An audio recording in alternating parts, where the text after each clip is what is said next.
আসসালামু আলাইকুম। সংবাদে আপনাদের সবাইকে স্বাগতম জানাচ্ছি আমি মিম। শুরুতেই সংবাদ শিরোনাম।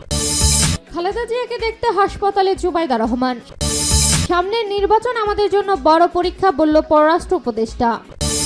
দেশে ফিরবেন তারেক রহমান, তার নেতৃত্বেই নির্বাচনে অংশ নেবে বিএনপি। হাসিনার টাইম শেষ, তবে ফিরতে পারে ভারতপন্থী রাজনীতি। বিএনপি বা জামাতের সঙ্গে এখনো সমঝোতার সুযোগ দেখছে এনসিপি। শেখ হাসিনাকে ভারতে থাকার বিষয়ে সিদ্ধান্ত তাকেই নিতে হবে, বলল জয়শঙ্কর। শিরোনাম শুনছিলেন, এবার বিস্তারিত। খালেদা জিয়াকে দেখতে হাসপাতালে জুবাইদা রহমান। বিএনপি চেয়ারপারসন ও সাবেক প্রধানমন্ত্রী বেগম খালেদা জিয়াকে দেখতে রাজধানীর এভারকেয়ার হাসপাতালে গেলেন দলের ভারপ্রাপ্ত চেয়ারম্যান তারেক রহমানের স্ত্রী জুবাইদা রহমান। আর শনিবার বেলা 3:20 দিকে হাসপাতালের ফটক দিয়ে জুবাইদা রহমানের গাড়ি ঢুকতে দেখা যায়। জুবাইদা রহমান গতকাল লন্ডন থেকে ঢাকায় এসে পৌঁছান। তিনি শাশুড়িকে দেখতে গতকাল বিমানবন্দর থেকে দুপুর 12টার দিকে সরাসরি এভারকেয়ার হাসপাতালে যান। 2.5 ঘন্টার বেশি সময় এভারকেয়ারে ছিলেন জুবাইদা রহমান। পরে বেলা 2:30টার দিকে তিনি ধানমন্ডিতে পৈতৃক বাসায় যান। পরে রাতে আবার তিনি হাসপাতালে যান। অবশ্য তিনি আগে থেকে শাশুড়ির চিকিৎসক দলের সঙ্গে ভার্চুয়ালি যুক্ত ছিলেন। 14 দিন ধরে বিএনপি চেয়ারপারসন ও সাবেক প্রধানমন্ত্রী বেগম খালেদা জিয়া এভারকেয়ার হাসপাতালে চিকিৎসাধীন। গত 23 নভেম্বর রাতে শ্বাসকষ্ট দেখা দিলে খালেদা জিয়াকে এভারকেয়ার হাসপাতালে নেওয়া হয়। খালেদা জিয়াকে উন্নত চিকিৎসার জন্য বিদেশ নেওয়ার তারিখ আবারও পেছানো হয়েছে। বিএনপির পক্ষ থেকে তাকে বিদেশ নেওয়ার বিষয়ে গতকাল শুক্রবার সকালে নতুন তারিখ বলা হয়েছিল 7 ডিসেম্বর। পরে রাতে জানা গেছে ওই তারিখও পেছাতে পারে। বাসসের খবরে জানা যায়, বিএনপি চেয়ারপারসনের উপদেষ্টা এনামুল হক চৌধুরী গণমাধ্যমকে আজ শনিবার জানিয়েছেন, খালেদা জিয়ার মেডিকেল বোর্ড সবুজ সংকেত দিলেই ঢাকার উদ্দেশ্যে রওনা দেবে কাতারের রয়্যাল এয়ার অ্যাম্বুলেন্স। দলের পক্ষ থেকে কাতারের কর্তৃপক্ষের সঙ্গে তিনি এই বিষয়ে যোগাযোগ করছেন। সামনের নির্বাচন আমাদের জন্য বড় পরীক্ষা, বলল পররাষ্ট্র উপদেষ্টা। সামনের নির্বাচন আমাদের জন্য বড় পরীক্ষা বলে মন্তব্য করেছেন পররাষ্ট্র উপদেষ্টা মোহাম্মদ তৌহিদ হোসেন। তিনি বলেন, সবকিছুর ভিত্তি হলো আইন শৃঙ্খলা। এটি ভালো না থাকলে কোনো কিছুই অর্জন করা যাবে না। আমরা জানি এই নিয়ে খুব খারাপ সময় আমাদের গেছে।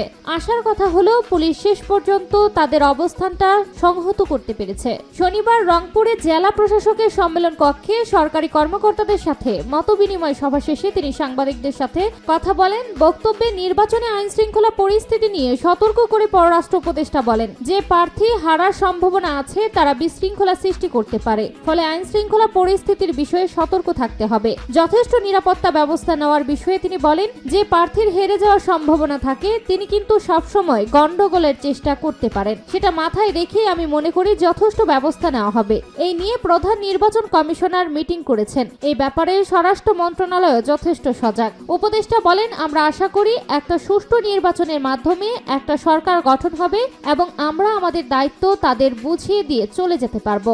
এ সময় উত্তরবঙ্গ থেকে বৈদেশিক কর্মসংস্থানে নিম্নমুখী হার প্রসঙ্গেও কথা বলেন তিনি। পররাষ্ট্র উপদেষ্টা বলেন, কোনো বিদেশি নিয়োগদাতা যদি কর্মীদের দক্ষতা উন্নয়নের জন্য প্রশিক্ষণ দিতে চায় তাহলে বাংলাদেশের প্রশিক্ষণ কেন্দ্র তাদের জন্য ছেড়ে দেওয়া হবে। বিদেশ যাবার জন্য কর্মীদের সরকারিভাবে যে দক্ষতা দেওয়া হয়, বিদেশে সেই সব কাজের কোনো চাহিদা নেই।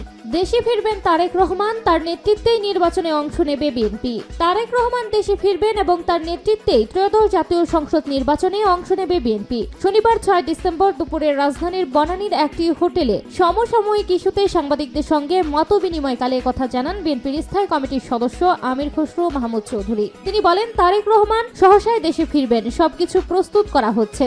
আগামী ত্রয়োদশ জাতীয় সংসদ নির্বাচনে তারেক রহমানই নেতৃত্ব দিবেন। জুবাইদা রহমানের রাজনৈতিক অংশগ্রহণ প্রসঙ্গে তিনি বলেন, ডক্টর জুবাইদা রহমান রাজনীতিতে আসবেন কিনা তা সম্পূর্ণ তার ব্যক্তিগত সিদ্ধান্ত।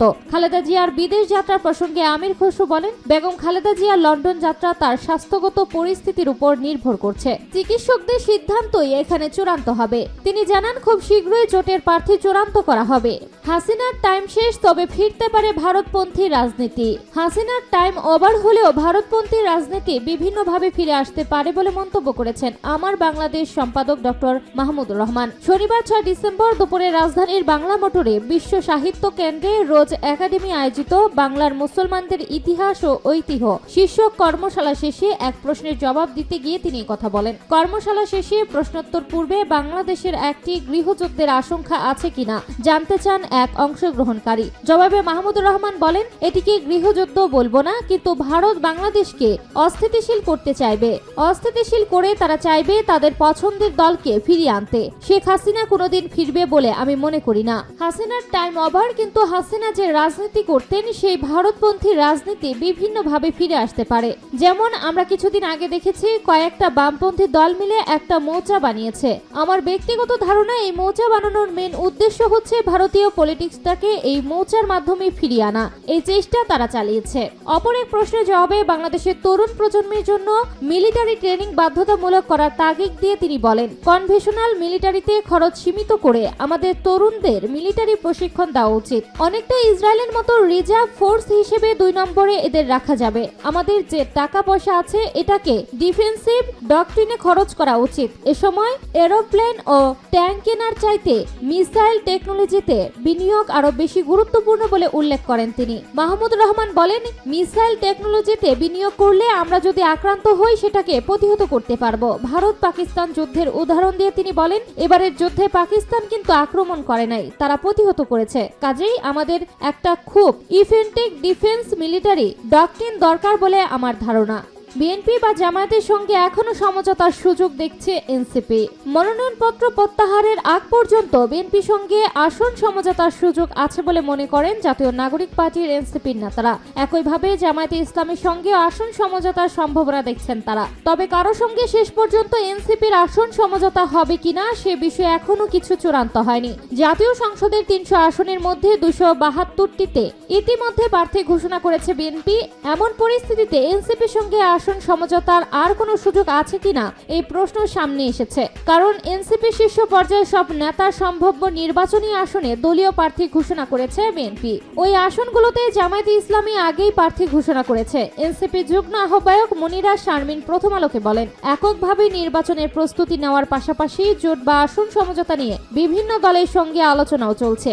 এনসিপির আহ্বায়ক নাহিদ ইসলাম বাড্ডা, ভাটারা, রামপুরা, হাতিরঝিল থানা ও ঢাকা উত্তর সিটি কর্পোরেশনের 9টি ওয়ার্ড নিয়ে গঠিত ঢাকা 11 এবং সদস্য সচিব আক্তার হোসেন পীরগাছা ও কাউলিয়া উপজেলা নিয়ে গঠিত রংপুর 4 আসনে প্রার্থী হওয়ার জন্য দলীয় মনোনয়নপত্র কিনেছেন। এছাড়া এনসিপি শীর্ষ পর্যায়ে নেতাদের মধ্যে মুখ্য সমন্বয়ক নাসিরউদ্দিন পাটোয়ারি ঢাকা 18, উত্তর অঞ্চলের মুখ্য সংগঠক সার্জিস আলম পঞ্চগড় 1, দক্ষিণ অঞ্চলের মুখ্য সংগঠক হাসনাত আব্দুল্লাহ কুমিল্লা 4, জ্যেষ্ঠ যুগ্ম মুখ্য সমন্বয়ক আব্দুল হান্নান মাসুদ নোয়াখালী 6, জ্যেষ্ঠ যুগ্ম আহ্বায়ক আরিফুল ইসলাম আদিব ঢাকা 14 ও জ্যেষ্ঠ যুগ্ম সদস্য সচিব তাসনিম যারা ঢাকা 9 আসন থেকে নির্বাচন করার জন্য দলীয় মনোনয়নপত্র নিয়েছে।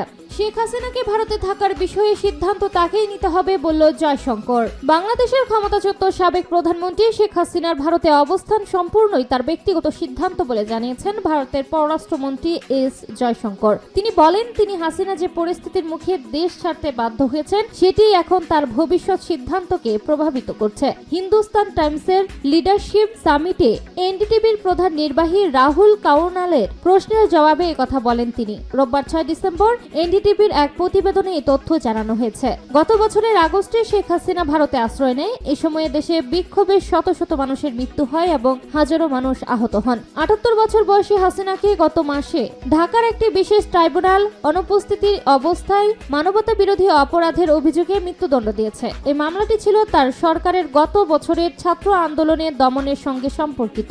সামিটে এক প্রশ্নের জবাবে জয়শঙ্কর বলেন, তিনি যে পরিস্থিতিতে এখানে এসেছেন সেটি এখন মূল বিষয়, তার সিদ্ধান্ত তাকেই নিতে হবে। বাংলাদেশের নতুন রাজনৈতিক বাস্তবতার প্রেক্ষাপটে জয়শঙ্কর জোর দিয়ে বলেন, ভারত তার প্রতিবেশী দেশের একটি বিশ্বাসযোগ্য গণতান্ত্রিক প্রক্রিয়া দেখতে চায়। তিনি বলেন, বাংলাদেশে যারা এখন ক্ষমতায় আছেন তারা অতীতের নির্বাচনী প্রক্রিয়া নিয়ে আপত্তি তুলেছেন। যদি সমস্যা নির্বাচন হয় তবে প্রথম কাজ হবে একটি সুষ্ঠু নির্বাচন নিশ্চিত করা। জয়শঙ্কর আরো বলেন, ভারত বাংলাদেশের ভবিষ্যৎ সম্পর্কে আশাবাদী এবং দুই দেশের সম্পর্ক গণতান্ত্রিক মূল্যবোধের ভিত্তিতে সবচেয়ে ভালো অবস্থায় পৌঁছাতে পারে। তিনি বলেন, আমরা বাংলাদেশের মঙ্গল কামনা করি। গণতান্ত্রিক দেশ হিসেবে আমরা চাই জনগণের ইচ্ছা একটি স্বচ্ছ গণতান্ত্রিক প্রক্রিয়ার মাধ্যমে প্রতিফলিত হোক।